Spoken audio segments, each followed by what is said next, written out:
ओम साई राम। श्री साई सच्चरित्र अध्याय 41। चित्र की कथा, चिंदियों की चोरी और ज्ञानेश्वरी के पठन की कथा। भाग 1। प्रस्तावना। गत अध्याय में वर्णित घटना के 9 वर्ष पश्चात अली मोहम्मद हिमाड़पंत से मिले और वो पिछली कथा निम्नलिखित रूप में सुनाई। एक दिन बम्बई में घूमते फिरते मैंने एक दुकानदार से बाबा का चित्र खरीदा, उसे फ्रेम कराया और अपने घर मध्य बम्बई की बस्ती में लाकर दीवार पर लगा दिया। मुझे बाबा से स्वाभाविक प्रेम था, इसलिए मैं प्रतिदिन उनका श्री दर्शन किया करता था। जब मैंने आपको अर्थात हिमाड़पंत को वह चित्र भेंट किया, उसके 3 माह पूर्व मेरे पैर में सूजन आने के कारण शल्य चिकित्सा भी हुई थी। मैं अपने साले नूर मोहम्मद के यहाँ पड़ा हुआ था। खुद मेरे घर पर 3 माह से ताला लगा था और उस समय वहाँ पर कोई नहीं था।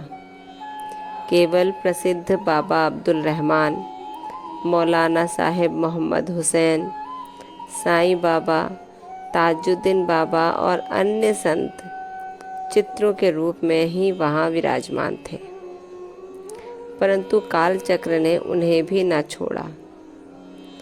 मैं वहाँ बीमार पड़ा हुआ था, तो फिर मेरे घर में उन फोटो को कष्ट क्यों हो? ऐसा समझ में आता है कि वे भी आवागमन जन्म मृत्यु के चक्कर से मुक्त नहीं हैं। अन्य चित्रों की गति तो उनके भाग्यानुसार ही हुई, परंतु केवल श्री साईं बाबा का ही चित्र कैसे बच निकला, इसका रहस्य उद्घाटन अभी तक कोई नहीं कर सका है। इससे श्री साईं बाबा की सर्वव्यापकता और उनकी असीम शक्ति का पता चलता है। ओम साई राम। अर्थात इस कथा में हिमाड़पंत को श्री अली मोहम्मद बताते हैं कि जब मेरे पैर में सूजन थी तो वो अपने साले के घर शल्य चिकित्सा और इलाज कराने के लिए थे, परंतु उनका स्वयं का घर जो बम्बई में था वहाँ कोई नहीं था। केवल उनके संतों के चित्र और साईं बाबा के चित्र ही वहाँ पर लगे हुए थे।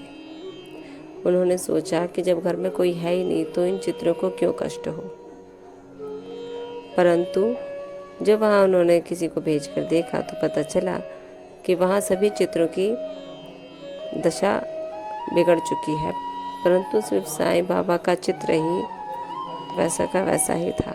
इसका रहस्योद्घाटन अभी तक किसी ने नहीं किया है कि वो साईं बाबा का चित्र वहाँ कैसे आया और उसके बाद श्री अली मोहम्मद ने उस चित्र का क्या किया।